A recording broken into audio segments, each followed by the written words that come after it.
Hello, everyone, and welcome back to another episode of the 1 Point Safety Show. Myself, Scott Hartley, and my amazing co-host, Scouse Andy. How are you, bud? You all right? Yeah, I'm good, man. I'm good. How are things with you? All right, mate. Not too bad. Apologies Yeah. for keeping everyone waiting. We just had a few technical issues there. We're trying to present videos and stuff, doing it 2 minutes before the show was due. So sorry about that. Apologies if you are watching live. Scott G and Paul, I apologise to you both for keeping you waiting. So sorry about that. Sometimes we're just too big for our own boots, mate. That's what it is. We'll start as always. Well, you've got to keep them waiting, haven't you? You know what I mean? It's too much red carpet treatment. Yeah, fashionable. That's it. That's exactly it. Yeah. We'll start with our sponsors as always, mate. So Dunstable Town FC, Talk of the Town podcast. We are sponsoring them again next season. So if you're into non-league football, go ahead, go and give them a follow, a like, and a subscribe. They've got some really good content at the minute. Andy Burrows has been doing some good interviews with their manager over there. I actually really enjoyed their last episode. So go and give them a watch, mate. If you're into normal football as well, soccer as we call it over these shores, they talk everything from Premier League through to non-league. So go and give them a watch. You can also go to myoddballs.com, who Oddballs graciously sponsor us as well. If you go across and have a look at Oddballs on there, they've got all sorts of range of pants. You can buy pants with our logo on if you want to do that. And there is apparently and reliably informed 42 pairs left. So by all means, go out and buy some pants over there. Yeah, 50. Yeah, exactly. Yeah, and I bought 3. No, we're also sponsored by Fusion Therapeutics. You can find them fusiontherapeutics.co.uk. They provide expert MSK assessments and treatments with a focus on holistic care, dedicated to improving your well-being through tailored musculoskeletal health plans. The team offers specialist injection therapy and non-medical independent prescribing. So if you're in the Northwest, Manchester or the Cheshire area, give the team a call on 01606 512 013, or you can book online and the team will be happy to advise you further on this affordable treatment solution. Hey, banging, man. Finally got it right. Finally got it right. Well done, Fusion Therapeutics. They'll all be sitting there clapping their heads up. Something like that. I know. So Ian says, Scott, has the team been in touch to see if you are getting the name commander at the draft yet? If I'm going to name a commander, I think that is part of the package. The package, shall we say. I am reliably informed that every other NFL fan who is won Fan of the Year, I'm in a WhatsApp group with those who are in the UK and Ireland for the other teams. Too big time now. They've reliably informed me that there is on a day 3 pick involved in the package. So that'll be very interesting. Just don't give me a name that's like Oroko or something ridiculous. I mean, I know they put out DeColdis Crawford. They put out a cool cue card with the names on of how you pronounce it. So Mike Samrasteel was actually one last year that they used, and they showed you in the behind the scenes on the YouTube video behind the scenes of the draft. So I'm hoping that I don't get a horrendous name. If it's something just Jim Smith from Iowa, that's fine. It's something like that. But we'll wait and see. But yeah, news this week then, mate. So franchise tags and 5th year options was set as well. And talking of franchise tags, don't know if you saw it, but probably about half an hour ago, T. Higgins been franchise tagged again for the second time, $26 million, mate. That is for. But that's nothing. Yeah. I mean, compared to what you was probably going to get on the market, to be honest with you, it's actually a low ball offer for him. So looking at it here, Tom Pelissero put out a tweet with all of them on. So players who are selected to 2 or more Pro Bowls, this is their tag of what their tag will be this year. It's $40.242 million for a quarterback.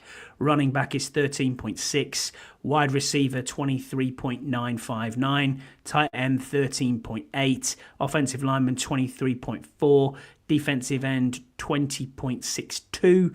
Defensive tackle 25.1, linebacker 25.4, corner 20.1, safety 18.6, and then a kicker and a punter is 6.3 million. But I could not tell you who the last franchise tagged punter was Obviously, players who are selected to one Pro Bowl, it's slightly different. It's like it goes down by like 5 mil, so it's 35 for QBs and so on and so on and so on. And then if you've achieved what they call playtime, no Pro Bowls, the quarterback would be 25 million, running back 7, wide receiver 16, and so on and so on and so on. If you haven't got any Pro Bowls and you haven't got any achieved critation, as they say, it's 22 million for a quarterback. But yeah, crazy the tags that are going around for this year. It's mental, man. That is, I mean, just crazy, the franchise tags. What are your thoughts on franchise tags, mate, at the moment? A lot of people seem to be handing them out at the moment as well. Yeah, I think there's always going to be used. Just depends, the kind of corn that they're looking at. And, obviously there's not just the full franchise tag, there's the transition tag as well, isn't there? Which makes it a bit more grey area. Like you can get an offer sheet matched. Someone offers the same contract, you can actually say, well, I'll match it, and then he stays with you. Stuff like that. So there's different ones as well out there, and that's a lower cap per year million. I think it's like another 2 million, 3 million less, something like that on each position. So transition tags here. Yeah, looking at this is called non-exclusive rights is the first one. That is 40 mil for a QB, 13, 23, and so on and so on. And then you've got transition tags. Yeah, you're right. It's about 5 mil drop off. So for a QB, it's 35. A running back, it's 11. Wide receiver is 21. So it's a couple of million here and there. But the biggest drop off there is for a QB. Yeah, I think the transition tag, is that the one where you have to match it, or you get two first round draft picks? Yeah, you get 2 first rounders. Exactly. Yeah. So you can. So yeah, they get an offer sheet, don't they? So they get the best offer from whoever. Then you go, well, you can match it and he stays with you, or you let him go, but you get 2 first for it. So yeah. So that's why transition tag sometimes can be more used, especially like in the bigger contracts ones. Like your quarterbacks and stuff. You might see that a couple of times. Like I think wasn't Kirk Cousins a transition tag once? Yes, he was. Yeah, I mean, but we genuinely thought we weren't going to get 2 first round picks, and so it proved. Exactly, and people know that, and that's the reason why it's a painful price to pay, and a lot of teams won't do it. That's the reason why people use that tag still, so you can get them for a lower cap hit, a lower contract for that year. When we look at someone like T. Higgins there, he was never obviously going to get to free agency. I think that was almost guaranteed. They were either going to tag and trade him, which I still think they might do, or they were going to pay the money for him. 125% of that tag this year, because it's the second tag that he's had, is just mental. It really is. Yeah, but say it's cheaper, but 26 mil is cheaper than probably the 30 mil he's probably going to get on free agency. He's in his prime career. So. Yeah, I think the issue the Bengals have there, and you'll notice that the Bengals are shopping anything or releasing people. So today they've released Alex Kappa. They're also trying to shop Hubbard as well, the defensive end, try and save any money they possibly can cap-wise. They've got to pay Jamar Chase, and that's part of the problem. That is a real problem for them to keep hold of him. So... best of luck doing that. Very difficult, man. You got a big quarterback on big money as well. So other news this week. So we had the combine for the last 4 days. Obviously, I watched the offensive lineman doing the fat man dance yesterday, which was pretty good. Standouts for me. You can talk to me as well with it. Will Campbell running a sub 5 second on the 40-yard dash. Whew, he was motoring. Will Campbell ran a sub 5. I think it was 4.79 he ran, which is just absolutely mental when you're 313 pounds. Biggest rises for me, and one that I would probably look for, is Josh Connolly Jr. Of Oregon, offensive tackle. He's 6'2", 33.5 inch arms, 311. He had the highest bench press of all OTs, and he had the highest vertical jump as well. Looked very fluid in his drills as well. There's a few dudes I saw over the combine. Like you think, okay, some of the guys you're thinking. Don't get me wrong. Like think of it from our point of view, people who listening in, is that we don't get a lot of college ball. Like we get some games, no, we don't. But we don't get to watch every team. So it's kind of like, so you might go, oh, well, that guy's already got great footwork. You should know that. But until you see him, you don't really know that. Do you know what I mean? So there's a couple of guys you might go that I'll say in a minute that who I liked. You might go, oh yeah, well, that's obvious. He's a top player. He's one of the best in the country. But there's a few guys there that I've seen that could be good, but will go a bit lower down in the draft. I'll give you my other two. So Donovan Jackson, who is down as an early second rounder. I think he's out of Georgia. He might be out of Ohio State actually. Guard, 6'4", 315 pounds. Again, same arm length, 33.5 arms. He just looks solid. Looked really fluid as well in his movement. Good hand movement. And then obviously Aronte Ursery, I think is how you pronounce his name. 6'6", 331. Same arm size again, 33.5. I just looked at him and thought, what a good anchor he looks like he's got. He looks like he can hold it down. Looks really good. He runs 5 dead 40 as well, which is pretty big. Yeah, 5 dead, bang on. Yeah, 6'6", 330. Do you know what I mean? So it's he's a big dude, man. He can run fast, so yeah, he could be very useful. For me, I think he solidified himself in the first round. It's probably the back end of the first round, kind of where we're picking. I was thinking, he's projected mid-second round, but he had a good combine, so you might go up a little bit. That's what I mean. Man. I mean, to the guys I had for the O-line, this is where I had most of my guys. I've got a few in different positions, but obviously, as you know, we're struggling for O-line, so I thought I'd look at those. Obviously, Will Campbell was on there, of course. I also liked him because he's also Jaden Daniels' left tackle at LSU as well. So so they have that nice chemistry anyway. But again, he's going to be too high for us. I don't think we're going to go up. Miles too high. Probably going to go top 12, probably maybe even shorter. So unlikely to get him. There's another couple of dudes though. Obviously, you mentioned me Ursery, that guy, so that's fine. Mm-hmm. But then got another couple of dudes. A guy called Membu. You hear about him? Yeah, Membu's good. Yeah. 6'4", 332, ran a 4.9140. Early second round prospect, but he could be the guy we take at 29. And he play right tackle, and he is absolute a behemoth. I know he's only 6'4", but you look how he is, man. And plus his footwork's pretty good as well. So he's the probably best tackle prospect I've got out of them besides Will Campbell. The other guys have got guards. Guy called Greg Zabel.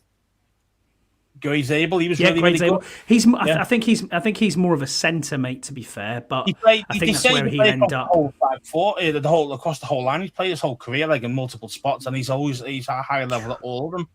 So very versatile, which I think would be really useful for us, and he'd be really good in the zone scheme, run scheme, which is what we like to play a little bit more. So he would be really useful. But I think we play him at guard. I think you'd play him at guard, and I think he'd be really useful to get. But again, he'd probably be a second rounder as well. So these guys are higher up picks.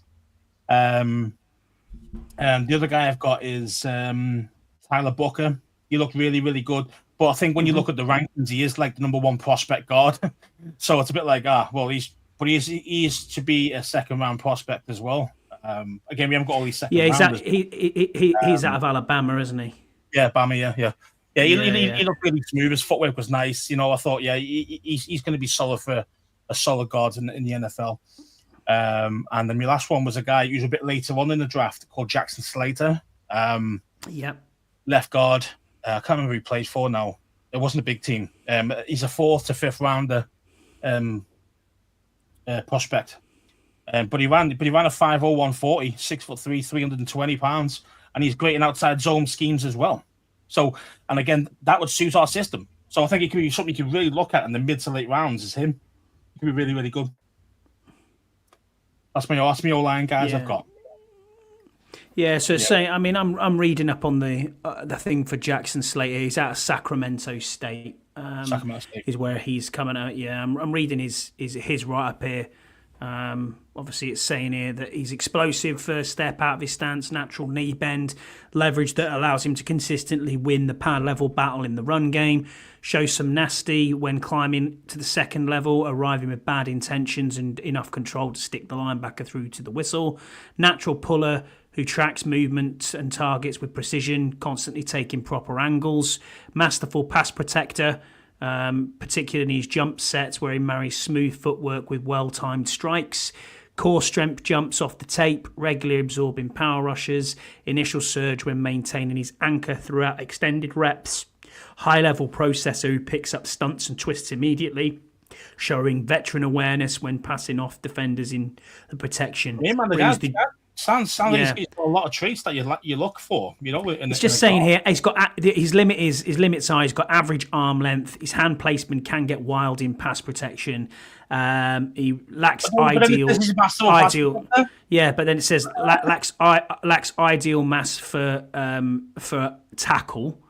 But more of a guard. He's not a tackle. Yeah, he's not a tackle. And then it says. And then the only thing here as well is coming off a significant knee injury that cut his senior season short. That's the reason why he's dropped, I think, because he had a bad knee injury last year. I think he's obviously healthy now, but he missed half the season last year. That was the problem. So, but he would have been second round, maybe even first rounder. So, that's the reason why. I've got various different write-ups here. Daniel Jeremiah, for example, other people who are talking about and saying the tape doesn't lie. Slater has NFL starter written all over him, particularly a zone-based system where his athleticism and spatial awareness shines brightest. That's what we like to do. Loads of screen game. You'd love to be in our system. I think. You do really well. So they're projecting him for a mid-third rounder, which will be very interesting. Yeah, because the one I looked at was he was 4th to 5th rounder. So, yeah. So maybe the knee injuries might push him down a little bit more, and obviously you still got to think about the draft and all the skill positions that are out there as well. It's heavy in edge, it's heavy in defensive tackles. You've got quite a lot of tight ends out here as well. Really good running backs all the way through till probably the end of the 3rd round. So there's lots and lots of talent in this draft, mate, and that's the sort of things I found over the combine. But I did find myself, like you, watching the offensive line, which is a bit mad, isn't it? They were the main guys. I was looking at an old line, and then there was obviously we'll go into different positions in a minute, but there was one receiver that we'll go to when we talk about receivers, because I looked at a couple of receivers. And then the DBs, man, one of the guys is just insane, but he'll probably go before we're ready to pick at 29. But I mean, Emmanuel, is that his name? Emmanuel, the safety. Oh my God, mate, that guy's insane. Like, that guy's going to be Derwin James 2.0. Trust me, he's that good. 6 foot. I think he's 6'4", runs a 4.38, 40. 43 inch vertical. I mean, this guy's insane. So, like, I mean, yeah, he's going to be legit. But he'll probably be, realistically, after that combine, probably a top 10 to 15 pick. So unlikely we're going to be at that level. But that was amazing. But if we can somehow get something like that, and if Chin doesn't re-sign, I like that. So we'll get into the big news then, mate. That obviously dropped. That's enough combine for now. Deebo Samuel traded to the Commanders from the 49ers for a 2025, we believe, hasn't been official yet, 5th round pick. Obviously, what are your initial thoughts on the trade for Deebo? Now we've got his contract and we've got his stats up here, so I'll go through all that. But what were your initial thoughts, mate? Bit of a mixed bag, really, being honest with you. If you can get a Deebo Samuel from a few years ago, yeah, I mean, 5th round is worth it, and the 17.5 mil that we'd have to pay is worth it for 1 year rental to see what he's about. However, his last 2 years he hasn't done much. Now, production wise, he's been available most of the season, 15 games, which is more than his usual kind of due to his injury histories and stuff. But he just doesn't produce. Now, I don't know if it's a scheme thing. Maybe Cal's trying to push him out the door. I don't know. But the thing is, he had 2 big down years, really. And no wonder they're getting rid of him. So I'm hoping, in Peter's a trust. But, it's at the moment, I'm not high on this one at the moment. So a 5th round is nothing. But it's all about the kind of, is he going to... Because I still think we're still going to go wide receiver again. I don't think you can just be happy with Deebo and that's it. You got to do more than that. I agree with you. I mean, let's look at the 5th rounders we've had in the past, like Keith Ishmael, Ross Pierce-Parker. Of course, if you're going to rate it to that, then obviously it's a better deal. But the thing is, it's that big money. Now, you'll probably go into the deal with spot track and stuff. The bonuses and stuff like that he's got an option. Yep. So I'll get into that. I mean, looking at the current cap then. Current cap space post Deebo Samuel trade at the moment is 64.82 million in cap remaining. Obviously, Deebo at the moment has a 1 year, $17.55 million contract, including $15.4 million option bonus that's due March the 21st. If we exercise that option, Samuel's cap hit for 2025 would be 5.2 million, but the team will carry a 12.3 million avoidable dead cap in 2026.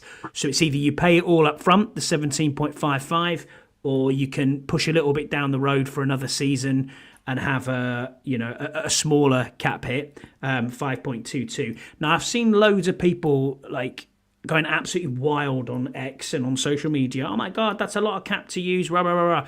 We're forgetting that basically if we cut Jonathan Allen or we move on from Jonathan Allen through a trade or any other way, we're saving 16.4 million in cap space right there. So the net value of actually getting Deebo and paying this 17.55 is actually 1.5 million. Which when you look at it in that respect, but if you look at it in that respect, it's okay, and 5 million in dead cap for John Allen, yeah, which you were due to pay him anyway. But all I'm thinking of is what you would pay in savings, because he's going to get his signing bonus irrespective, Scouse. So he doesn't care. Do you know what I mean? But if you get rid of Jonathan Allen, it's a $1.5 million swing. You know what I mean? That's nothing. Definitely. That is absolutely nothing. And the thing is, though, you are taking a flyer on him. I mean, I think Ian mentions here that I didn't even know. Last year he had pneumonia as well as injury. Yeah, that's right. He did. Yeah, he did. So again, you're always going to be, you're going to be knackered, aren't you? Like pretty quickly, trying to get over from pneumonia. But it's the problem. You see, it's like he's injured a lot. He is. I mean, I'm looking at his. You look at his games. You go, oh, but he's played 15 games. That's not bad. But as you said, if he's actually playing with, or playing like 4 snaps because he's got pneumonia, or you know what I mean, it's like. We didn't really play a lot of snaps. You don't know about his snaps. You know about his games. You don't know how many snaps he took. But it's I say I'm a 50-50 I'm at the moment, but I say in Peter's a trust. So yeah, I mean, I'm looking. If we just look at his stats for the last couple of years, then so we go back to 2022, he had 13 games, 56 receptions, 94 targets, 632 yards, 2 TDs. But obviously in the rushing, looking at that, it was 42 carries for 232, 3 TDs. Then in 2023, he had 5 TDs at rushing, 1 TD last year rushing, 225 yards, 136 yards. Then in 2023, receiving-wise, 892, 7 TDs.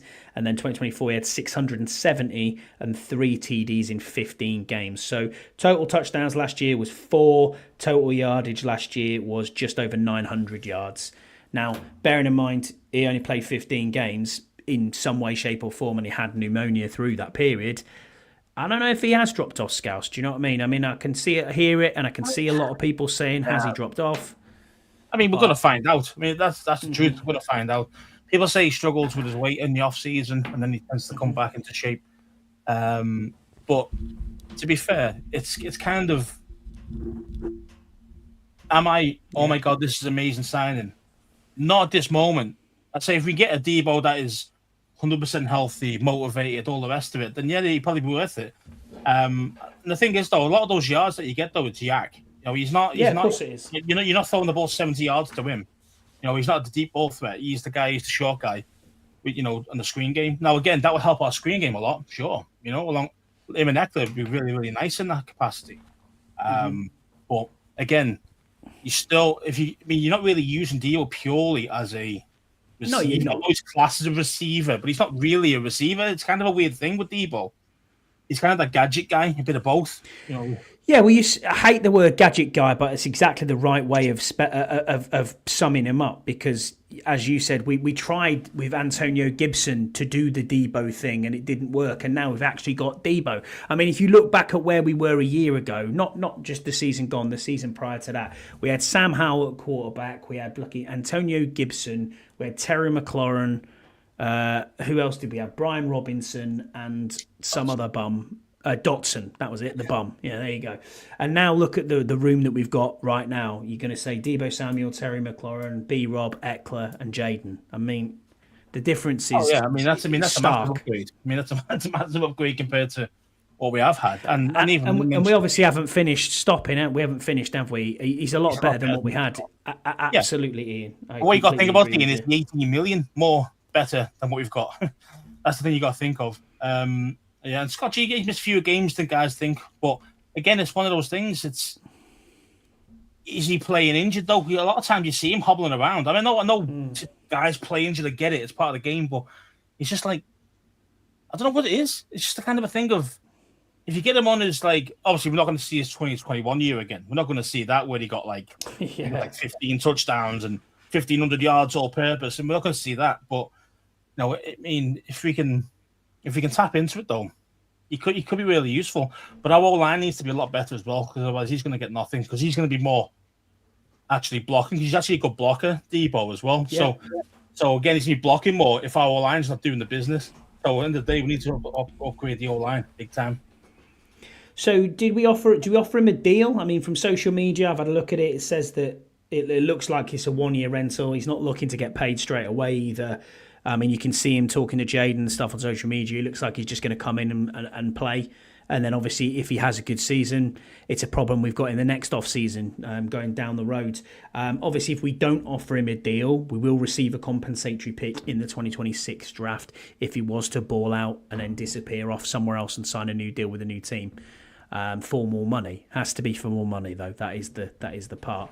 And if you have in a season and he comes and he turns into the 2021 Deebo and he has that sort of season, then obviously if he disappears elsewhere, you're going to get probably a better comp pick. You're probably looking at a 3rd or 4th round comp pick. So it's better. It's a win-win, isn't it? You know what I mean? In that terms, it's not a win for us if we was to ball out, but yeah. I mean, it's just like a lot of the guys. I mean, you always find, though, don't you, the receivers don't want to play on these 1-year deals. You just see it a lot. The bigger name dudes, for example. Yeah. Like for example, half our team, as you know, was 1-year deals last year, and they all came in and tried to produce the best he could and did a really good job of it. But they're more lesser names. You don't see your McLaurin's playing on 1-year deals. You don't see the Deebo Samuel's playing on 1-year deals. I mean, remember the time when he held out to get his money, 3 years back when his contract was up. So these guys don't normally mess around and say, you know what, I'm going to play on this 1-year rental and see how we go. A lot of these guys don't do it. So I'm surprised that Deebo would want to do it like that. But fair play to him if he does, backing himself to produce, and then if we can get a new contract for him, he'll hopefully be happy with what we can get or what he can get. Sorry. So yeah.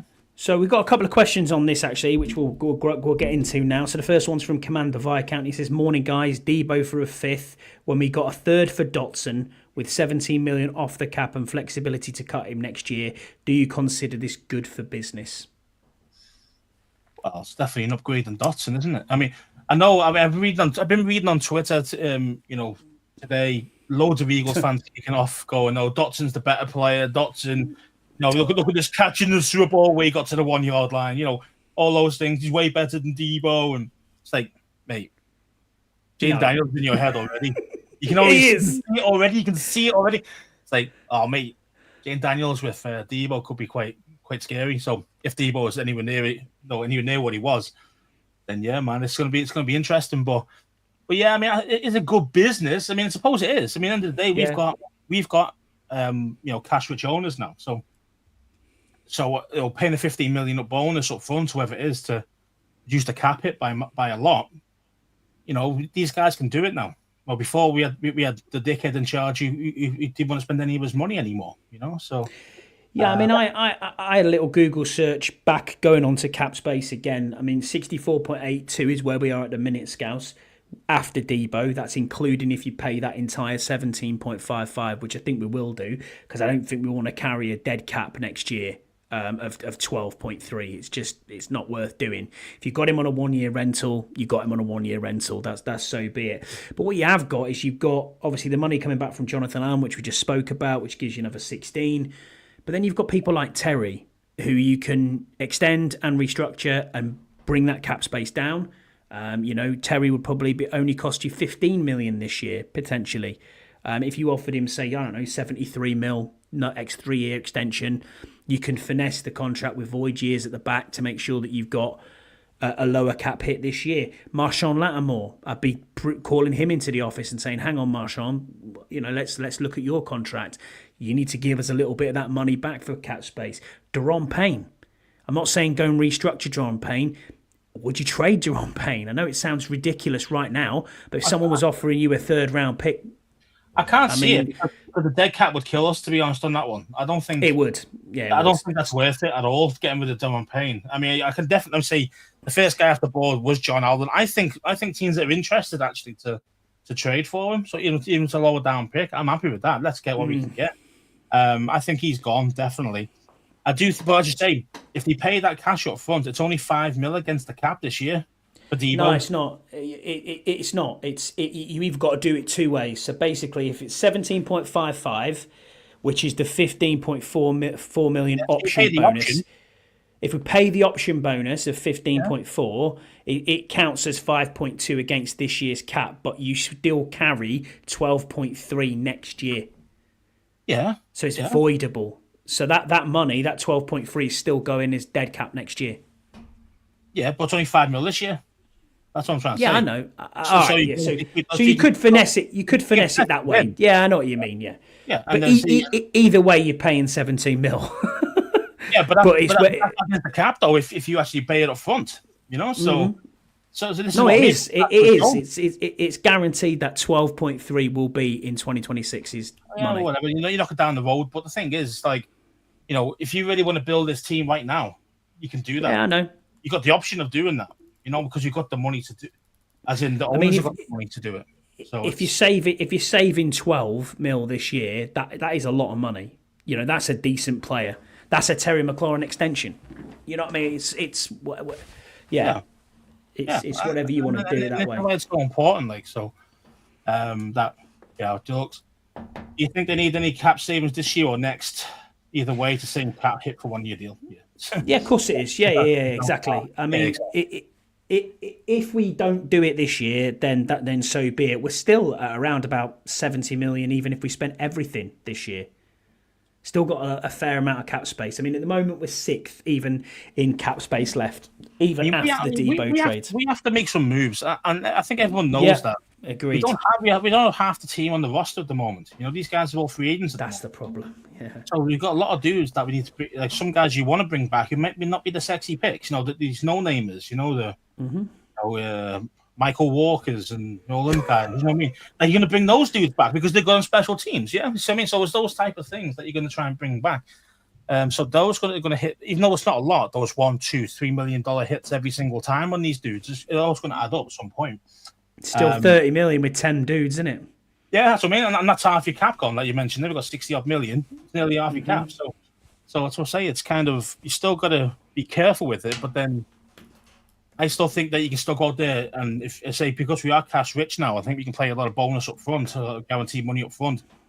Then you can actually, really manipulate the cap a little bit and actually get some, 2, maybe even 3 really good players in free agency, like this free agency. So I'm hoping that way. I'm hoping Peters goes in the scores. You know what? Let's go aggressive. Let's just go bang and let's go for it right now. I think that's the way to go. Canada Mike's asked us another question on Deebo. Says not a question, but Scouse is very good at analysing and giving clear, honest opinions on players, as good as anybody out there. So I'd like to hear his opinion on any new trades we bring during the off season, if possible, starting with Deebo Samuel. I mean, how much did you pay Canada Mike to ask that? No, this guy's normally the guy doing 12 wins. You know what I mean? So that was the shocker. So it's cheers, Mike. I appreciate that. No, good man. Yeah, so some of that sort of trades. Let me just double check. Yeah, they'll do a little mini list. A couple of guys.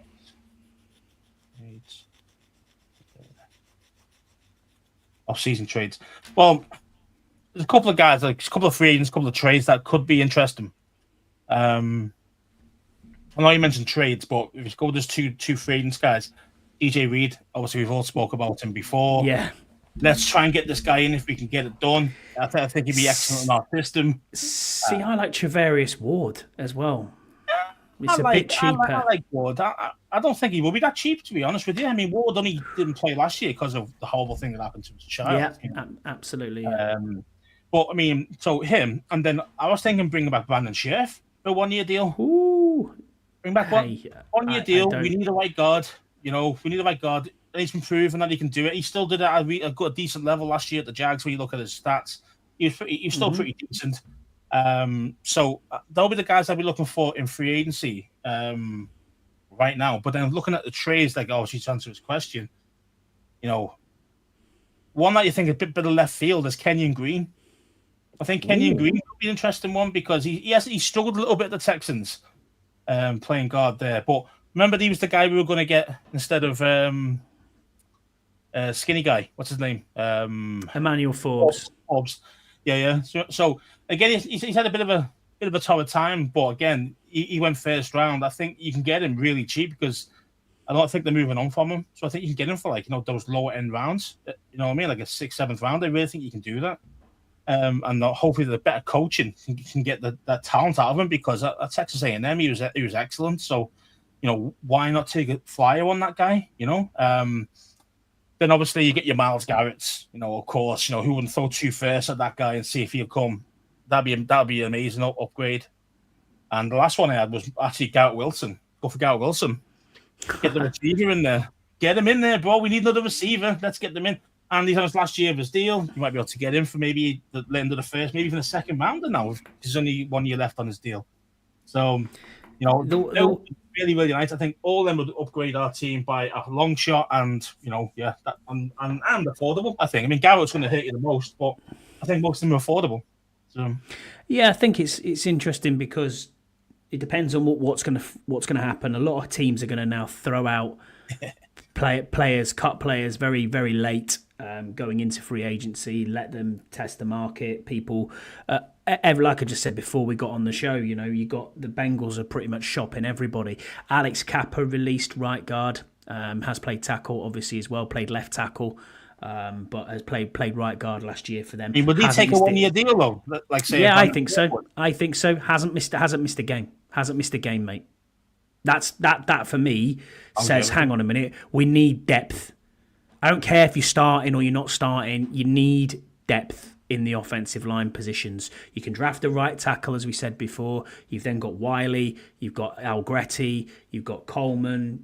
Then if you add in someone in like Alex Kappa and potentially another tackle, or you bring back a Trent Scott or a Cornelius Lucas for cheap, your O-line's being built then, and you know that they can probably give you 1 or 2 games and you'd be quite happy with where we are. I mean, Alex Kappa's going to cost you absolutely buttons now because he's been released, so it's up to you to, you know what I mean? Yeah, to do that. I think he was a 9.5 million cap hit, wasn't he, this year for them? I'm trying to look him up here actually. Yeah. And obviously Godwin's being released, as Deluxe said. Exactly that. Yeah, Godwin is being released, so there's one. I know he's coming off a nasty ankle injury, but there's another wide receiver. I mean, get me Chris Godwin. Yeah, Chris Godwin's being released. Yeah. No, it was ankle. I think it was. It was a dislocated ankle. Pretty certain. But either way, nasty injury, if I remember rightly. But there's lots and lots of players out there. I mean, Nick Westbrook-Akine is one I've had my eye on for a long time. Very good, big body receiver. 6'4", I think he is as well, and scored 9 touchdowns as well last year for the Texans in a what is a pretty terrible Texans team. You said he wouldn't be looking or accepting 3 to 5 million. He is absolutely expecting a 3 to 5 million contract, 100%. He's nowhere near any of these top-rated receivers. So when you're young still and you're in the game and you're getting released, beggars can't be choosers, Scouse. I mean, get him in here, and then you're looking at a completely different wide receiver room. Would you sign OZ? Probably sign OZ back. Yeah, a bit of depth. Would you take Crowder? Would you for the return of the game? Mm-hmm. would you not put Deebo in? He's done returning for San Francisco. Yeah, I mean potentially, but I think you can. Well, I don't think you should use him. San Francisco basically battered him. You know what I mean? They used him every single way you could. They did. Including the punt returns, kick returns, and wide receiver and running back as well. He played in the backfield loads. You see it. I just don't think. I think it's a time for him to not do as many things. Does that make sense? A bit like Eckler. He was hammered as well at the Chargers, and kind of felt like it was nice to actually be like a number 2 back. To actually hopefully make his career longer. But yeah, I mean, of course, in huge situations, maybe you do put Deebo back there, for big time gain, or but for me, for the regular punt return, I think Crowder, it was okay to do it. I think he's fine. Yeah, cheap, and he'd be cheap as well. So our remaining picks for the NFL 2025 draft at the moment, we have 29 in round 1, we have 61 in round 2, we have number 79 in round 3, 207 in round 6, 238 round 7 and 250 round 7. Don't be surprised if it's my ugly mug picking 238 or 250. I was going to say 250. Yeah. Yeah, probably about right, yeah. But nobody's watching the telly anymore. That's when you'll be on. Yeah, you know it. Exactly that. We'll get into our fan questions, Scouse. I did have a question here from Yam above in the chat, which I starred. So he says, "Okay, boys, what do we do to get Miles and keep him away from Philly? Also, should we take a deep look at Landon? You should take a deep look at Landon Jackson. I think he can be had in the second round. I will have a look at that. Thank you, Landon Jackson. I'll write that down as well. I'll have a good look at him this weekend. That gives me something to do. So cheers. I mean, what you got to do is to keep Miles away from Philly is sign him yourself. That's the only way you can. So it's you got to be ringing up Cleveland right now and saying, hey, what's it going to take? Get him in. So I just can't see how they get off that contract with the Browns. We talked about it. Just the dead cap is just ridiculous. It'll be massive, yeah. But I think this though, Cleveland are done. They know their window is finished. Everything else, so they're going. You know what? They're going to do a San Francisco. They're going to sell a lot, and then get the money right again, get the cap right again in 1-2 years, and then start again. That's what I genuinely believe Cleveland are going to do. Same with the Niners. That's why they're saying they're going to happy to shop Ayuk, even to just sign him for $30 million a year. For a third round pick, yeah. Take the hits on everybody. Just get rid of everybody, basically. I know they're going to re-sign Purdy with that money, but in general, they're going to get rid of most of the big names, big salary guys. I think Cleveland are going to be the same. And Deshaun Watson's kill them for the next 5 years anyway. So, might as well just look at all in one go and sell fire. I'm looking at his contract at the moment. His base salary for 2025 is $1.255 million. He's got an option of 18.46, so his total cap hit is 19.7, but the dead money is 36.2 million. He also has one extra year on there till 2026, which is 1.3 mil, 19, and then 20 is the cap hit, 21 million dead. But then he's got 4 voidable years through till 2030, where they're paying him signing bonus, etc. down the line. 12 million, 12 million, 8 million, 4 million. For a long time. They've killed the cap for a long time with him. They've destroyed themselves with him. For the next 5 years. So, so why not add to that? Add to that pain right now and just go, you know what? If Garrett wants to leave, let's get a couple of first rounders. Let's eat that 20 million dead cap hit or whatever it is, and just feel the pain for the next couple of years with a really bad team. Which, let's face it, that even the good players they've got, they're not producing much. They're not winning many games. So what's the difference for them? And then start again a couple of years and just start fresh and rebuild again. That's probably, if I was the GM over there, and I'm not going to get fired, by the way. If I was that GM, then that's what I'd be doing. Say, look, let's just fire sell it all and just go and then start again in a couple of years. Shout out to Kyle for being with us. Go and subscribe to the Burgundy Zone. Go and give them a watch. Top boys. Can't thank them enough. Kyle, thanks for joining us. Appreciate you. Yeah, I mean, we'll get into our fan questions then, mate. So our first fan question. Oh, yeah, guys, yeah. The Bills were very keen. Oh, mate. Sorry, Richard Cameron says, yeah, the Bills were very keen on him. I've seen the Eagles too, but Myles Garrett. Lions? Yeah. Lions? No. They've got some money, haven't they? But they've got a lot of players to re-sign themselves, so especially guys on the defense. I think they've got quite a few guys that need to re-sign. But I think Myles goes to, I'd say maybe a Bills, maybe potentially us, maybe Eagles. Again, I think us three are definitely in play. It just depends. I just don't think the Eagles will go out and just throw two first rounders at them. No, I just don't see it. It's not what Harry Roseman does, So I've got a quick question. I've got a quick question for you then, Scouse. I'll pull you a question. Who's the one free agent that you want to sign now out of the 29 free agents we've got left at the moment? What? You mean in our team? That's now free agent? Yeah, right now. Yeah, that's going into this off season. Yeah.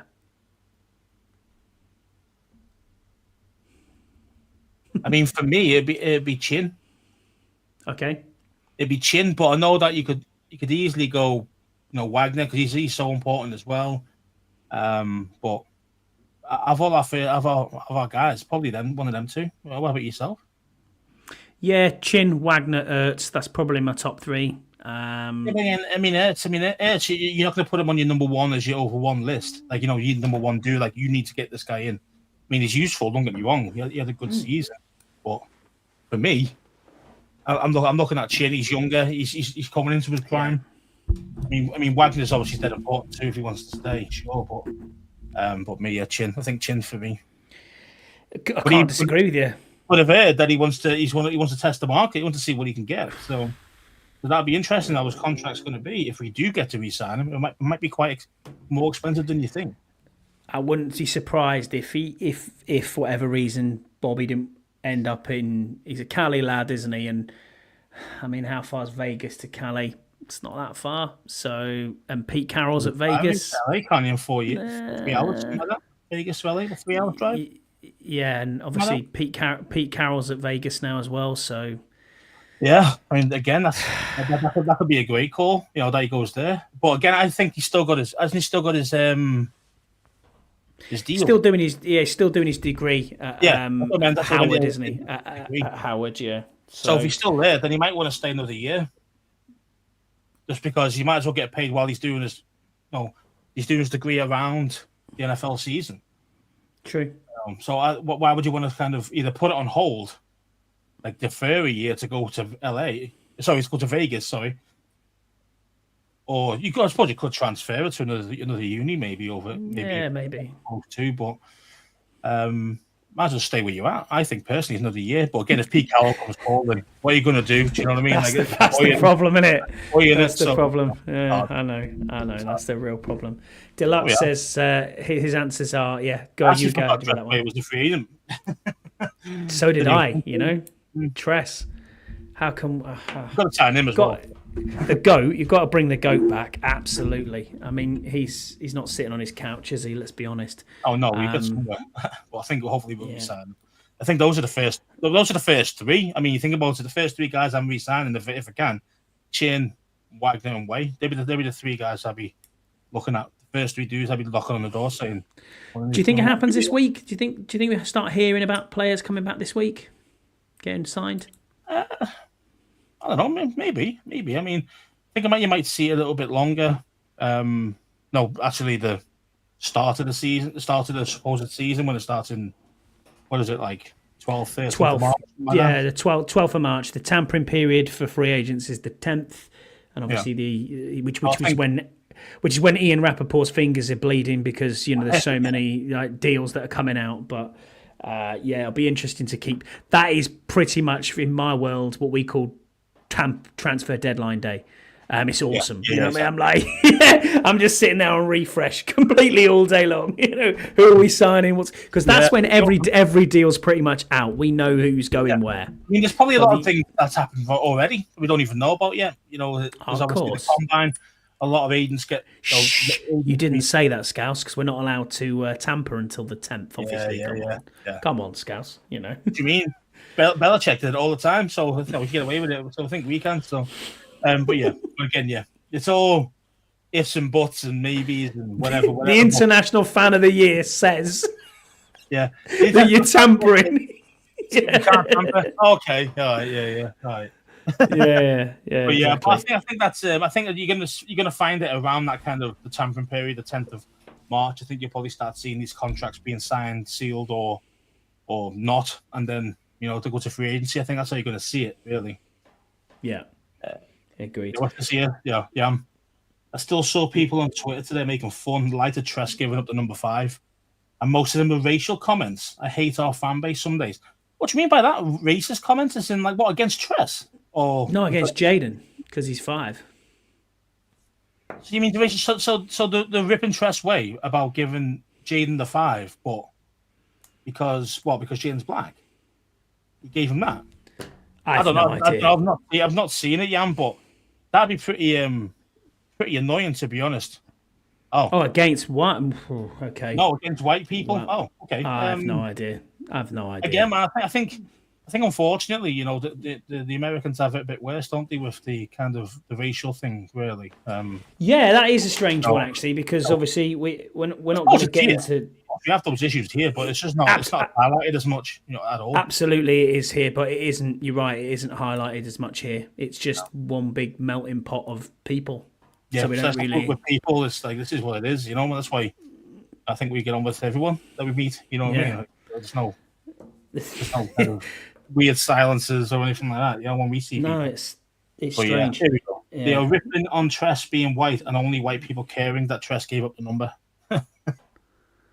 I mean, end of the day, the only one who should really give a shit about that is actually Tress himself, because end of the day, that's his number. He's had it for such a long time.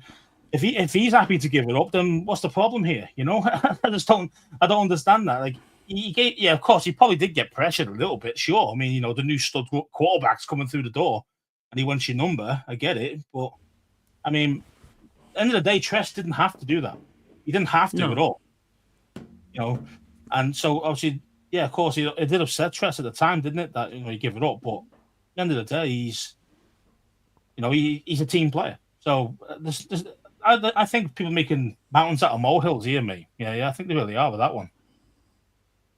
Yeah, I have no idea.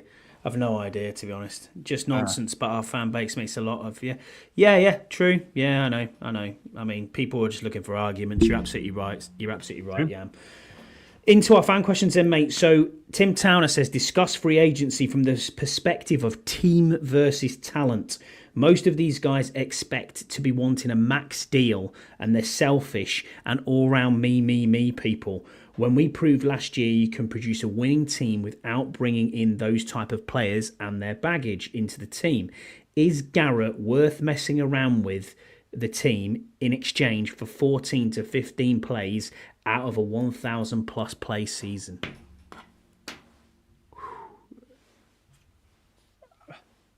Yeah, of course, there's always divas in any sport. You always get them. It just depends how well your manager is. How good your man management skills are with head coaches or even just the normal coaches that are dealing with that guy every day.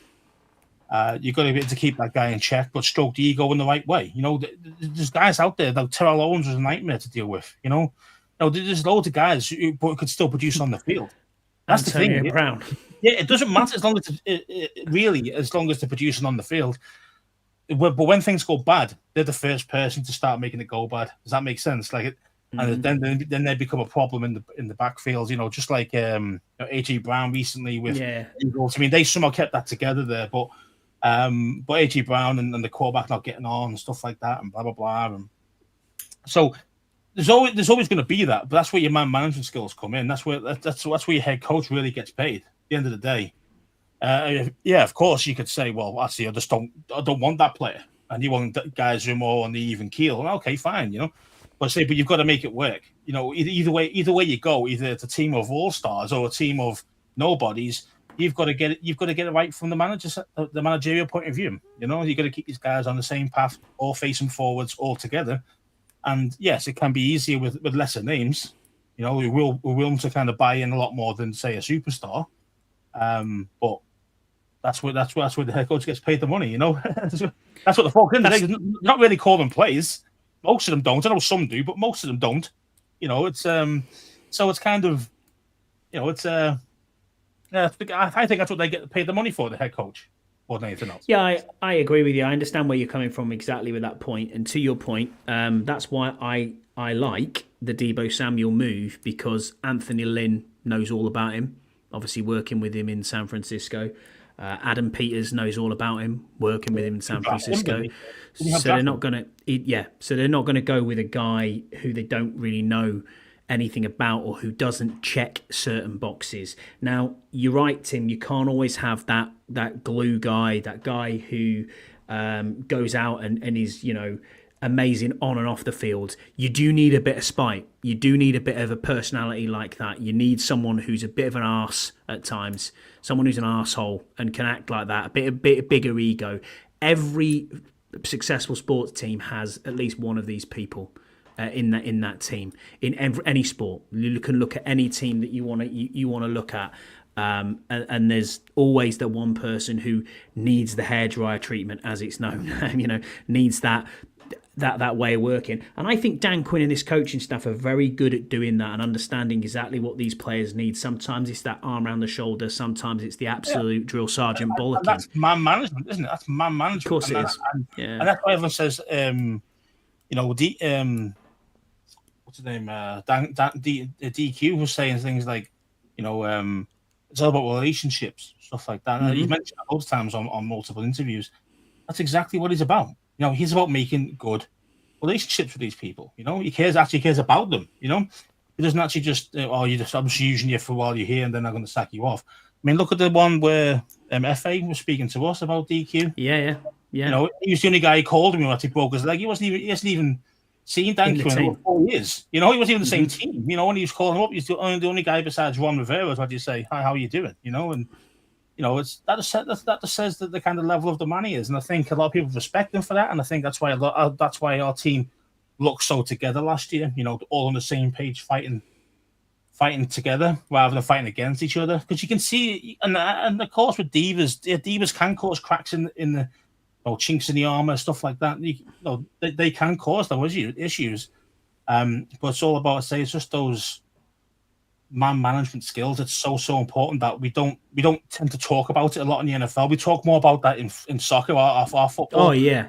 Our manager's got to be perfect. You know how you manage that guy to compare to this guy and this and that, the other, without pissing off the other guys. And it's a real skill. It really is. And you know, we don't really see that a lot. You think everyone's just going to follow the orders and that's it. It doesn't work like that. You know, this isn't the army. You know. In the army, you know what I mean? This isn't what, and that's the difference, because you when you've seen true leadership and you understand leaders of men and people who are leaders, there's a difference between someone who's managing someone and someone who is actually leading someone. I mean, I remember my old station commander, who was Air Officer Scotland as well, in the RAF.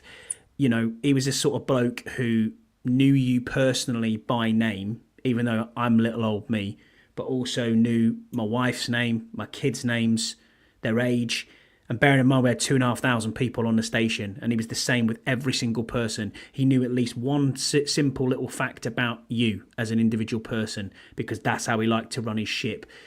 But also, he could give the best bollocking you've ever heard in your life. And my God, you didn't want to be on the wrong side of him. But he could also do an amazing inspirational speech. And now what is he doing? He's the chief of the air staff. He is the guy in charge of the whole of the RAF. Which is, you know, so I knew straight away as soon as I met him, yeah, this guy's, you know, he is legitimately going to be right up there. And sure enough, 10 years later, he's the head honcho. You know, he's the gaffer. And you just think that's the sort of person, and that's the leadership that DQ brings to this team, you know, and Adam Peters as well at the same time. I think just having it from ownership, front office, head coach, coaching staff, all the way down, that true golden thread, as it's known, that's what we've missed for so long, being run as a proper organisation. And now it's like people don't need to worry about doing 2, 3, 4 jobs. They just need to worry about what their job is. But at the same time, That's the way that he projects that onto the players. You do your job, and everything else will work around you. Yeah. And that, you do need divas. It's on me. But if it doesn't, it's on me as the head coach. Yeah, but you do need divas though as well. I do understand where Tim's coming from with that. So what a great question. And Viscount, thank you for being with us. I've got some questions from yourself in a minute as well. But you're right, we forgot about this news that DQ won the Players Award for the relationship management and on that report card. So yeah, man. Yeah, I mean, look at the coaching staff. What was it? F to an A. F to an A. I mean, and we went from the biggest one on me on that report card was treatment of families. We went from a F on treatment of families to a B, which is awesome. They put creches in. They've got daycare for families and stuff like that. Yeah, the locker room's always going to get a shit grade because if you've actually ever been in the locker room and Kyle will tell you in the chat and Scouse will tell you and I'll tell you it's shit. Let's be honest. That locker room is terrible. Yeah, it is awful. It's a bit dated. Put that way. Yeah. It's dated. Very dated. But yeah. So why can I see her? Who are our screw loose guys? Frankie Louvu, I'd say. Yeah, 100%. He's got to be one of them. A crazy man as well. Cosme's off his box. I think Biadish could be like that too. You know what I mean? I think he could be. Who else has got a bit of a mouth on him? Benjamin St. Juice did, but he couldn't back it up. That's the problem. He's going to back it up, man. If you can't have all this and get roasted, can't do that. Lattimore, maybe. Do you think he's got a bit of a 100%? I mean, look at his, look at the way he walks around. His bravado, 100%. So probably, as you mentioned, Louvu, Cosme. Oh, look, Kyle's nailed it there. Louvu, Cosme, Lattimore. That's exactly what we just said. So, yeah. Hang on. Do you want to I'll just send you the link, Kyle. You can come join us. We haven't got to say anything. Just bring this up. There you go. Yeah, good done. Yeah, good point again. The looks, where real leaders lead effortlessly, and that's it. Yeah, human doing so. 100%, man. 100%. That's exactly it. And that's DQ, and that's the way Cliff is as well. I think he's like that as well. Leads that way. I think he's learning a lot. I think he's learned a lot from DQ as well about how to actually maintain relationships as well. So I think he's going to be an excellent head coach when he goes next year or the year after, wherever it is. Yeah, 100% agree with you there. The next question from Tim on that following themed point, he says, is there a wide receiver out there with the disruption that AJ Brown causes, but when he doesn't get to be top dog? So I don't know if this is like the deep when it goes wrong. Well, you mentioned before another Brown, Antonio Brown. Antonio Brown was crazy. Yeah, he was crazy. I think DK Metcalf could be like that. Yeah, I mean, I've never seen him be a really hissy fit guy though. I've not really seen that. No. I can see where you're coming from though. That kind of like diva-ish type of swagger that he has, but yeah. Who else is a crazy receiver? Well, Jamie Crazy. I think they're all a bit crazy. They're either Mike Evans is a little bit like that when he's not getting the ball. I mean, he's Tyreek Hill. Yeah, there you go. Wow. Yeah, there's one. Great show. Adams is a bit of a nightmare. Yeah, Devontae Adams. Say a little bit. Who else? Who else is in the top there? Who's like a bit of a tool? No, I'm struggling. I'm struggling. He's really standing out as a. Yeah, I mean they either go two ways, don't they?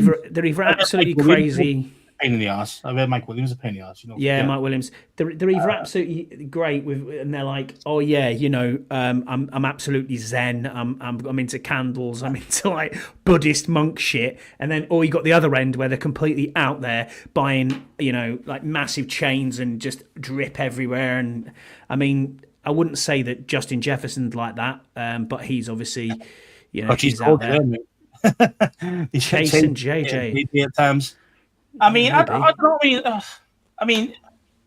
think they held together quite well the last couple of years. I mean, JJ had Sam Darnold thrown to him this year, and he didn't really kick off. And there's games where he didn't have touchdowns, like 3-4 games in a row. And he didn't really. Was too much of a hissy fit guy, off the field, like when they're not actually on field playing at that time.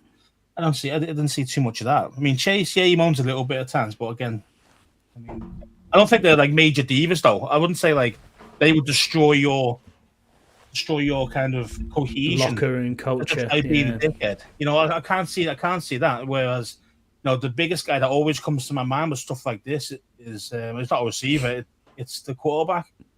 Mate, Rodgers. You know what I mean? Like he is like literally he could cause an argument with nobody else in the room. Just him. You know what I mean? He really could. He really could.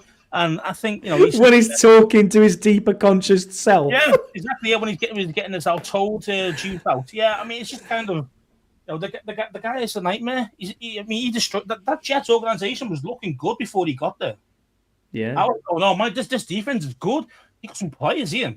He comes along and destroys it all. Gets his boy the head coaching job. You know, that's just like me. And he's load of shit. He's not good enough. And look at the state of them. Rodgers is bad. He's bad for business. He is bad for business. You know, so he's a guy that would. No, if you don't win, he's a guy who causes shit. He's off to the New York Giants, so don't worry about it. Yeah, well, he'll destroy them as well if he goes there, mate. Yeah. Oh yeah. Stefon Diggs. Forgot about him. Stefon. Yeah. There you go. There's another one. Yeah. Yeah. What's the look say? Yeah. Metcalf could be hot-headed. Yeah. Yeah. I mean, well, I wouldn't call it. I mean, I don't mind once in a blue moon, like if someone if he kicks off and gets ejected for like slapping somebody. You know, I don't mind that. But yeah, Deluxe, 100%. 100% Rodgers there. Oh dear. Next question is: do you think we'll be aggressive and successful in free agency? And what would you trade our first round pick this year? Would you trade our first round pick this year? To some other team's first rounder next year? What would it have to look like in free agency for you to be okay? I mean, I think a couple of questions there. Yeah, I think for us to give up our first rounder for something next year, you know, we still got a lot of holes. You know what I mean? Like we'd really have to kind of get a lot of players in free agency to fill all those holes. To even think about getting rid of our first rounder for something next year. For me, you could pick near enough any position group on our team, and it needs an upgrade at it. You know, it's still not wow. Like that is set for the next 3-4 years. There's none of that besides the quarterback. Like there's nobody else on that team. You think, bloody hell, yeah. I mean, Sanders Stroll as well. You could say, and Luvu because they've got like decent contract lengths. But most guys, you can pick any position and go, we need an upgrade. Wide receiver, we probably need 2 minimum. You know, tight end, I think we can still upgrade there. You know, DB, I mean, look at DJ Reed. You know, you mentioned Ward. You know. Those are the dudes that, you know, we should be looking at. So for me, it's like, yeah, I think he's going to be. I think he is going to be aggressive. We've got the money, we've got the cap space, and I say we've also got the cash up front as well for big contracts if we had to go down that route and get a real big time player, a big time free agent. So, or even a big time trade, you know, trade and then obviously give him a new deal. You know, we've got the funds to do that. I think that we can go out there and do that. And I think we are going to do it as well. I really do. I think you're going to see at least two really good. I think 2 top players win a free agency, and the other guys will be supplemented with draft and the guys we've already had before. I agree with you. I think we see 2 more top players coming in, or supposed top 50 free agents going out of that way. I also think we probably get about another 8 to 10 free agents in. Of the class that we got rid of, or that are free agents from our own team, I think we probably signed 10 more of them. That would take us to a total of about 46-ish players, in the mid-50s then. And then you're supplementing that with probably 7 draft picks, so you're looking at 60, a lot of undrafted free agents as well. You've got to get up to 90 man. That's the problem. How on earth are we getting to 90 men? But that's easy enough when you say undrafted free agents. That's about the best. I know. You know, you're paying your veterans, the guy with the experience, and the guys that are your leaders. Yeah, you pay those dudes, keep them, and then you get all these youngsters in and see who's the best of the best, and then you know those guys stay on the team. That's probably the best way of doing it, as you mentioned there. We're probably going to get up to about 50 to 60, the guys we kind of know of, and then it'll be extra from the undrafted side of things, or guys who get caught that weren't going to be expected to be caught or something like that. You're going to see those dudes. But most teams do that though. To be honest, normally there's a 53-man solid, strong roster. I mean, you could mention the Eagles are probably the best well-rounded team with backups as well. But there's still a couple of weaknesses there. You know, it isn't like perfect, but obviously better than anybody else at the moment. But it's very rare to get a solid 53-man roster that is just A plus all the way through. It's very difficult to do. Oh, it's impossible. Viscount's question, he's in the chat with us, so thank you for being with us. He said, tight end Bates is a must-extend free agent, a top-notch blocking tight end who has pretty reliable hands for the 25 times per year he's targeted. He's tough, and a key element to our offensive success was due to his blocking. A 3 or 4 year extension. Do you agree with Rigo's rag? ? Well, is that what Rigo's rag said? That he should give a 3 to 4 year deal? Yeah.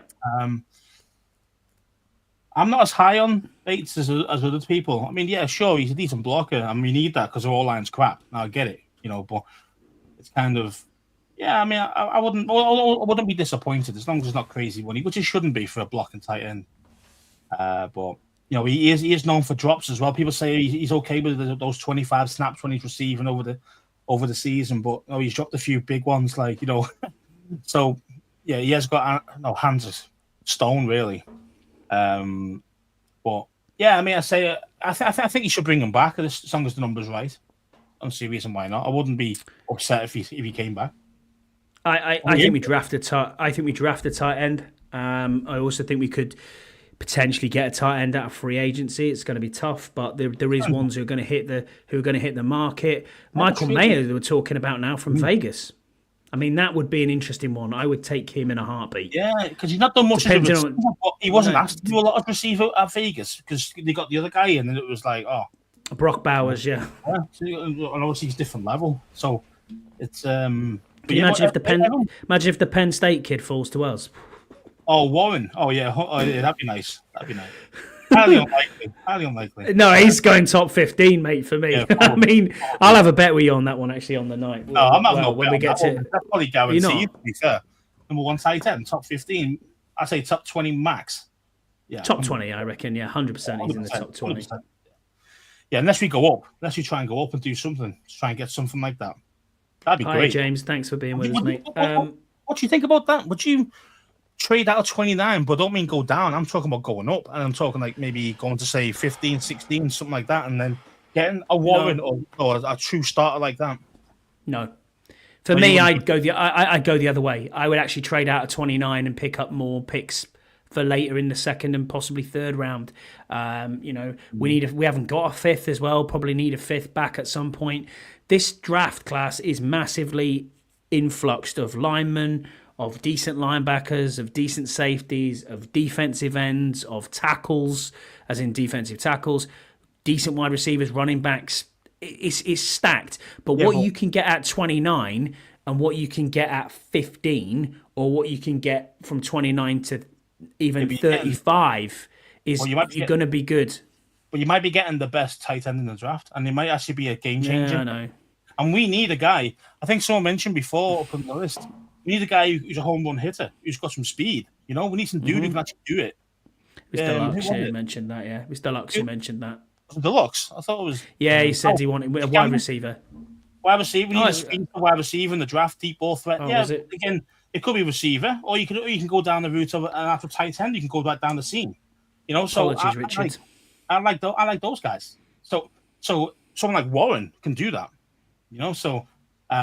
He'd be one of the few guys I'd probably go up for him, and probably Emanawari, the safety. They're probably the only two guys I'd probably go up for. Everybody else would probably just stay out, because I think those two guys are going to be around that 15, 16 mark, and I think you can probably move up and do something there. But again, you probably won't. But if I was going up, I'd go for them two guys. Yeah, agreed. John Taman's put a question in. He says, do you think Deebo closes the door on any further wide receiver room developments in free agency?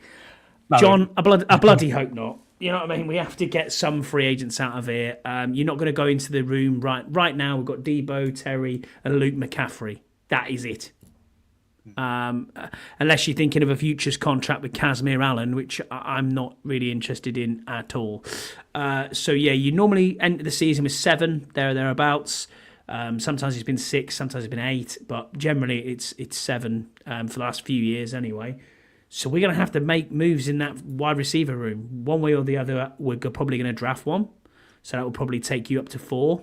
You need 3 more wide receivers from somewhere. Yeah, and I think that's where you're going to go with your punt returner. There's going to be probably a wide receiver as well, a wide receiver / punt returner. That's what you're probably going to have. Again, that's why I say bring Crowder back. That's why I say bring Crowder back. And then you'll need 2 more guys, and hopefully maybe one of these unrestricted guys could be really good. The undrafted guys. Sorry, one of them guys could be good enough. But again, it's hard to see. It's hard to get those guys though that are actually going to really, really produce for you at that level. So.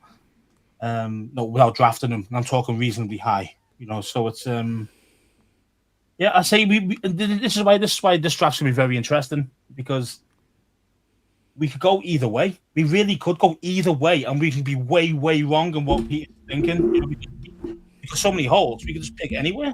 Before it was, with the one with it was like we know we're going corner. We know we're going corner. We knew it was going corner. We knew it was going to be something like and then it was. And there was a corner, and it was unfortunately picked the wrong one. Bloody idiot! But that's just how it is. Now it's like it could be genuinely best player available, or it could be a player that they might even reach for a guy. No, we mentioned some of those guys who are mid-second rounders. You might go, you know what? I'm going to take him at 29 instead. Don't mess around. You know what I mean? Like one of those tackles, for example. You could see that.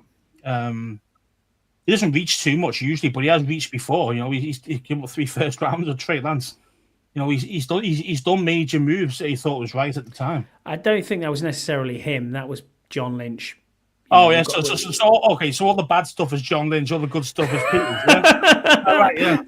Oh, he's not the GM. He's the assistant GM. Come on, man. If everyone says that, he dropped a Deebo. Well, did he? Or was it John Lynch? Everything that 49ers did was a John Lynch. Yeah. So you can't have both ways, bro. I know. I'm splitting hairs. James says here, do you think we managed to trade Allen for any picks? I think there is interest. I think there is interest out there. I think the Chargers are interested. I think it would be something low. It would be a 6th or 7th, something like that. It won't be very good, but it's better than nothing. I do think he's on his way. I really do, and I think we will get a draft pick for him. And this one here, one guy I didn't mention was one of the wide receivers, was Jaden Higgins as well. Kyle. He looked good, man. He looked good the combine. He looked real good. He got the length as well. He's on my list that I wrote down while I was watching combine. Man, Jaden Higgins is really nice. We've not mentioned the wide receiver room, have we, of the combine? No, we haven't. No. But yeah, there was 2 dudes that I had there, and one of them was Jaden Higgins. 4.47 40 6'4", 39-inch vertical. This guy is talented, man. And the other guy for me was Dante Thornton. 6'5", 4.3 40.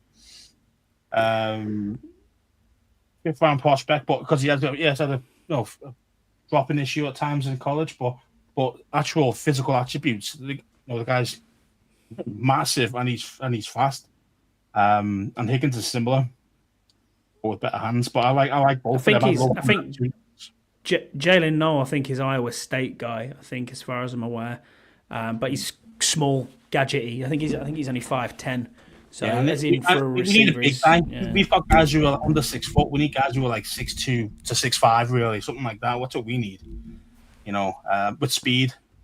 We can take the top off that defense, just like this. Don't get me wrong. This kid's 40 times 4.39. Oh yes, he's quick. Yeah, he's quick. I mean, it's no doubt about that. Very, very, very, very quick. But again, I think he'll be a. I mean, what's his projection at the minute? I don't know what they're projecting him to be. A 2nd rounder. I mean, draft projection 4th. No. 4th rounder. Is that no?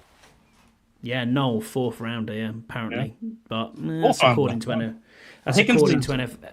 NFL draft buzz, but yeah, I mean Higgins was a 3rd round prospect. What I read. Cool. And Thornton's meant to be a 5th round prospect.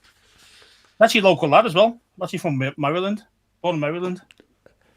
Thank you, Kyle. Appreciate you for watching us on your phone. So no, I appreciate that. Yeah, Yam's got a quick one for us. He said, "I know you guys don't think so, but I urge you all to give the UFL a chance. It's growing. There's been a few good teams within the league and good coaching. I watched a lot of them, and there've been some barn burners." Also, every year, at least 25 to 30 players end up bumping onto NFL teams. There's a good bit of them contribute to their teams too. I'm not saying you have to be fans of the DC Defenders, but it's a good spring watch. Yeah, I'll give it a go, mate. It's on ESPN, and we do get that. So, yeah, I'll give it a whirl. It'll be a bit of Saturday viewing, and I'll give it a watch while it's on in the spring. I always find, though, looking at the UFL, the XFL, those things... when you look at the quarterback play, it's just bad. Unfortunately, it just is. The level is huge different compared to like elite level guys in NFL to their best. It's just didn't we get a backup from the DC Defenders who was awesome for them, and he was like a 3rd string competition quarterback. I can't remember his name now. I can't remember. Words. Oh. Pretty certain we had him a few years ago. There's always some guys making it, and then then obviously there's the very rare ones who really produce, which is like Brandon Aubrey, for example. Kicker from Dallas, who was hitting 65-yarders for fun every single week, and he was in the XFL, I think. So, kickers and that is a bit different, but like when you see the quarterback play, it's just different. Like it's just not at the same level. I mean, I understand it isn't the same level. I get it, but it's. When you see it, you can see a massive drop-off in QB play. Yeah, I mean, Ben DiNucci and people like that playing, I mean, yeah. It's, yeah.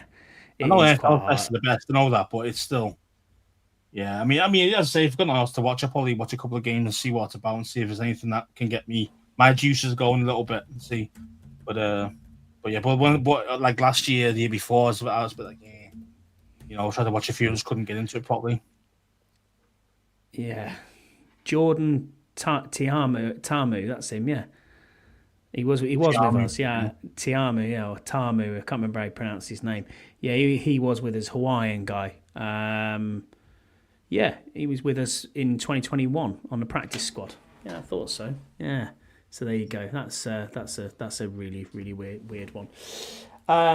Noel's a slot guy, is he? Yeah, smaller. Okay, fair enough. On the bench. Pretty heavy. Yeah, it's pretty good, that. Especially his 40 times ridiculous, though, Kyle. Yeah, he's fully fast and strong, isn't he? I mean, the only thing that lets him down is his height. But yeah, I mean, it looks good. Yeah, you definitely worth looking into. So Scott G put a question to us, who is in our chat as well. He quote tweeted a tweet from John Keim that said, where John Keim insinuated that we should keep in mind that the Commanders could trade out of 29. And he said, what will your reaction be if you sit all night during day one at the draft to only watch the pick has been traded message pop up? Yeah, I'll be honest with you, mate. I can definitely see that you're going there. I can definitely see that, just to piss you off. I think I'll be pretty annoyed, to be fair. But does it really bother me? No, not really. I mean, it's a bit... I think the draft, in some respects, from talking to Keith and a few others like Chris and that who went last year, I think it's a bit like North Korea in places where you've got him forced smiling and, yeah, you got to just get smiling and all that stuff. I just think, like, I get it with, like, obviously for TV and stuff, and how you go wild. Yeah, I know. But it's like, if it's not your pick, just don't put the camera on the Washington fans. Exactly. It's strange. Yeah, it's strange. Totally strange, that, isn't it? Yeah. It's because obviously you're going to be sitting there going, oh, yeah, okay, yeah, this guy's a good player, yeah. But at least the good thing is, though, is that, we kind of, we are interested in draft stuff. So it's kind of nice to, go through that process, even though some people don't like the draft at all. People just go, oh, yeah, you're just picking a goddamn player's name. Well, that's all you're doing. So there is that to it as well. I mean, if you watch the draft of the 90s back in the early 2000s, it's grim, isn't it? It is grim. When it was in New York, it's like, okay. I think nowadays, but yeah. Yeah, I know what you mean. Like everything, but there you go. Just don't nap like Keith. Yeah, I will be, no doubt about it. That's for sure. Final question then is from Scott G, which is a bit of you on camera, mate. Someone's going to get you on camera if you're going. I don't give a shit. And it's going across. No, I'm going to get them to take it and send it across the whole world. Okay. Deluxe says you go with that one, mate. In time, the UFL, XFL could help QBs get more time. Potentially, there were 3 QBs 2 seasons ago that were previously QBs from those leagues that played in NFL games. Yeah, but that's due to injuries, though, isn't it? These guys aren't coming in there and taking guys' spots. Like, these guys are the fringe guys, third stringers, and then getting games because of injuries. And I think as well, it's going to be harder nowadays for the XFL and UFL. Why? Because most of these guys don't have to come out of college after 1 year because they're getting paid now. So these guys don't need to come out early. So these guys can stay for 4 years, 5 years in college, really get the game up, and then they really are NFL ready. So I just can't see the UFL, XFL QBs getting real game time besides injuries, of course. I just don't see it. Agreed. I mean, last question then. We've got Scott G. He says, is it true that other teams are trying to trade for International Fan of the Year Scotty? What trade package would you require to agree to such a trade? Would AP be wise to trade him away while his value is at its highest? Mate, I'd give him away for free. I'd drive him. I'd drive him there myself. So if we have to send you to, I don't know, LA, I'll get a flight with it, and I'm going to drive you over to LA myself. Mm-hmm. That's what I'd be doing. Of course I would. And I'd do it for free. For free? So what would it take to trade me to another team? I mean, have you got a new jugs machine and maybe some Gatorade? No, I don't know. I'm not even worth a 7th round pick. That's for sure. Nowhere near. My athleticism, it'll be fantastic. You check. Thanks. You shitbag. Oh, it just shows. Just spread the love, Scouse. Spread the love. You don't love you really, mate, but just I know. Some of these things happen, man. You got to get ripped to shreds. At the end of. No, I know.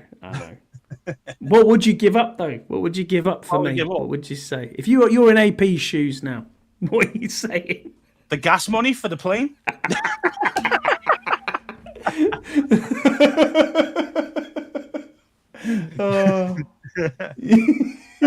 Do you get air miles with that? Yeah, cheers. Maybe worth half a Twinkie then. That's what you're saying to me, yeah? Half a Twinkie in an airport meal. Nice. Or maybe one of those cheesehead things that the Green Bay Packer fans use. Maybe one of those cheesehead. If you can do a Lambo leap, yeah, fair enough. Okay. You're going to be going there, so definitely trade you in for a cheesehead. Maybe, yes. I mean, that's funny. That so you get all the love off Canada Mike, and I get absolutely ripped to shreds. Yeah, cheers, Scouts. Nice one. You're welcome, bro. You're welcome. Yeah, it's all right. It's all right. No worries. Well, that just about does us, mate, for the night. Just as Burrows joins us, it wasn't personal, Andy. I promise, mate. Don't worry about it. But yeah, thanks everybody who's been in the chat. We really appreciate it. Deluxe, Scott G, Kyle, Yam, Richard Cameron, Burrows, Ian, your brother was in here as well. So James Bell was in before. Thank you for being here, Scott G, Paul Wheeler. Thanks for being here. Really appreciate you being on with us. Thanks to everybody who put Commander Viscount was in the chat too. Thanks to everyone who put questions in. John Taman, Commander Viscount, Scott G, Yam. Can't thank you enough. Obviously, we will give back to the channel over the next coming weeks. We appreciate you all being here. Can't thank you enough. Obviously, without you, we don't have a show without you. So at the moment, obviously things are a bit tough with Scouse at the minute with work, just obviously travelling and all that sort of stuff. So we just, we've got to go when we've got to do it. And we thought with the Deebo trade happening, we'll try and get on as quick as we possibly could, just to give you a bit of listening to our dulcet tones. But thank you everybody again for being with us. Cannot thank you guys enough. Next Monday, Scouse, you happy with that one? Do you think we should go again next week? Because that's the legal tampering period, isn't it? Then, so I think it's probably might be some new news. Yeah, I think if not, then we'll see what it should be. Should be okay. Should be definitely. All right, that just about does us then. Thanks for being with me as always, Scouse. Appreciate you, even though you took the piss for about the last 20 minutes. But it's all good. It's all good. There you go. But what can you do? I'll trade Kanye. Kanye. Wow. Yeah. Cheers for that. He's called Yee or whatever he's called now. Yeah. There you go. Yeah. I don't know. It's like Prince, isn't he? Never forget. Shout out to my dad. I'll never forget we were reading the when you used to have the top like 10 songs in the charts in a newspaper. And it's like, who's number one? So my dad's sitting there reading it, and I could see like the furrowed brow, and I thought, what's he trying to do here? And he just went, who's this artist here? Who's this singing this song? I went, what? He said, AFCAP. I went, AFCAP? And he was like, yeah. And I was like, oh, you mean the artist formerly known as Prince? And he was like, fuck off, dickhead. Yeah, okay. So, yeah, that's it. Yee, whatever he wants to call himself these days. Acronyms. Yeah, mate, I know, exactly. All right, and on that note, boom, we're off, yeah. Well, we'll see you again next week. Thanks, everyone, for joining us. We really appreciate it. Bye.